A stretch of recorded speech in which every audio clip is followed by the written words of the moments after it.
வணக்கம் நண்பர்களே, இன்றைக்கான ரெசிபி காளான் குழம்பு. தேவையான பொருட்கள்: காளான் 200 கிராம், 2 வெங்காயம், 2 தக்காளி, கைப்பிடி அளவு கொத்தமல்லி, 10 பூண்டு, ஒரு துண்டு இஞ்சி. ஃபஸ்ட்டு சட்டியை சூடு பண்ணி நெய் ஊற்றி அதில் காளானை போட்டு ஃப்ரை பண்ணிடணும். எக்ஸ்ட்ரா தண்ணி எதுவுமே ஆட் பண்ண வேணாம். கொஞ்சம் நேரத்தில் காளான்லேருந்து அதுவாகவே ஆட்டோமேட்டிக்காக தண்ணி லீக்காக தண்ணி வத்துற வரைக்கும் நல்லா ஃப்ரை பண்ணி விட்ருங்க. அதுக்கப்புறமா ஒரு மிக்ஸி ஜாரில் 2 வெங்காயத்தை நான் பொடி பொடியாக நறுக்கி வச்சுருக்கேன். அதோட 10 துண்டு பூண்டு, ஒரு துண்டு இஞ்சி போட்டு நல்லா மைய அரைச்சி எடுத்துருங்க. அதுக்கப்புறம் மறுபடியும் சட்டியை சூடு பண்ணிடுங்க. 3 ஸ்பூன் ஆயில் ஊற்றிக்கோங்க. 2 கிராம்பு, 1 ஸ்பூன் சோம்பு போட்டுக்கோங்க. 1 துண்டு பட்டை போட்டு நல்லா எண்ணெயிலே நல்லா வதக்கி விட்டுருங்க. அது நல்லா பொரிஞ்சதுக்கப்புறமா அந்த வெங்காய பேஸ்ட் எடுத்து அந்த எண்ணெயிலே போட்டு எண்ணெயிலே நல்லா வதக்கி விட்டுருங்க. பச்சை வாசனை போகிற வரைக்கும் நல்லா வதக்கிடுங்க.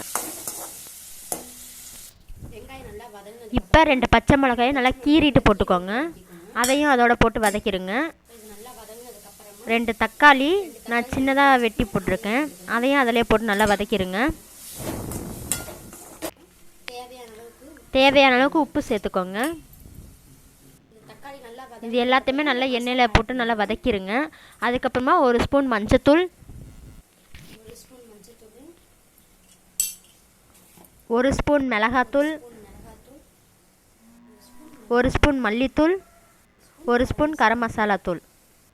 இந்த மசாலா எல்லாத்தையும் ஆட் பண்ணி நல்லா வதக்கிடுங்க. இப்போ பச்சை வாசனை போயிடுச்சு. போனதுக்கப்புறமா மல்லி இலையை மிக்சியில் அரைச்சி அதில் போட்டுருங்க. ஏன்னா அந்த காளான் குழம்புக்கு மல்லி இலை அந்த ஸ்மெல்லு தான் நல்லா டேஸ்ட்டு கொடுக்கும்.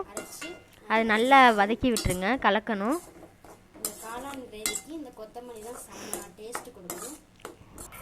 இப்போ 5 நிமிஷம் கழிச்சு நல்லா பச்சை வாசம் போயிருக்கும். அதுக்கப்புறமா நெய்யில் வறுத்த அந்த காளானை அதில் போட்டு நல்லா வதக்கி விட்டுருங்க. இப்போ 5 நிமிஷம் தேவையான அளவு தண்ணி ஊற்றி மூடி போட்டு வேக வச்சுருங்க. அந்த மசாலா எல்லாம் காளானில் இறங்கிரும். 5 நிமிஷம் கழிச்சு எடுத்து பார்த்திங்கன்னா நல்லா கொதி வந்திருக்கும். வாசமே செம்மையாக இருக்குது. ஒரு 10 நிமிஷம் கொதிக்க விட்டிங்கன்னா காளான் அதிலே வெந்துடும். இப்போ டேஸ்ட் பண்ணி பாருங்கள், செம்மையாக இருக்கும். அவ்வளோதான், காளான் குழம்பு ரெடி. இந்த ரெசிபி பிடிச்சிருந்துச்சுன்னா லைக் பண்ணுங்கள், ஷேர் பண்ணுங்கள், மறக்காமல் சப்ஸ்கிரைப் பண்ணிடுங்க. Thanks to all.